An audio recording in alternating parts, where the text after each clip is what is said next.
मिट्टी की वही कच्ची गलियां, मगरिब के बाद का वक्त, अफ्तार के बर्तन अभी समेटे भी नहीं गए।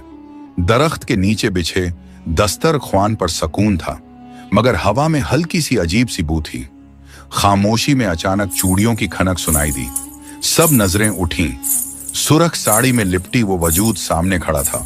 न सलाम न दुआ, बस आंखों में अजीब सी चमक, जैसे किसी और ही दुनिया से आई हो। कदम कदम चलती, जैसे जमीन उसके कदमों तले लरज रही हो। वो आकर दस्तरख्वान के किनारे बैठ गई। चेहरे पर मुस्कुराहट थी, मगर वो मुस्कुराहट नहीं थी, जैसे कोई अंदर छुपा राज बाहर आ रहा हो। करीब बैठा नौजवान बेइख्तियार नजरें झुका गया, मगर दिल अजीब बेचैनी में धड़क उठा। ये वक्त अफ्तार का है या आजमाइश का? ये सवाल किसी के दिल में था, जुबान पर नहीं।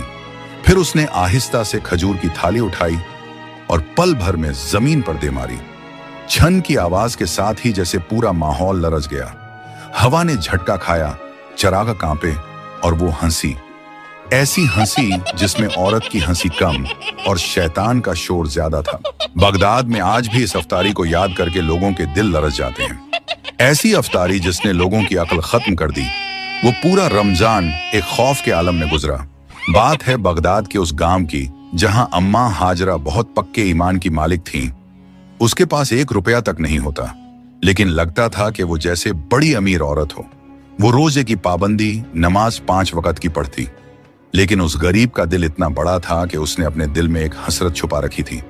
उसका भी ख्वाब था कि गांव की अमीर रईस औरत की तरह वो भी पूरे गांव में बड़ी अफ्तारी करवाए। हर रमजान शरीफ उसकी ये ख्वाहिश अधूरी रह जाती। हर बार उसे मायूसी का सामना करना पड़ता, क्योंकि उसका ख्वाब कुछ बड़ा था। उसके लिए तो वो बड़ा ही था, क्योंकि उसके पास इतनी रकम जमा हो नहीं पाती जिससे वो अफ्तारी करवाए।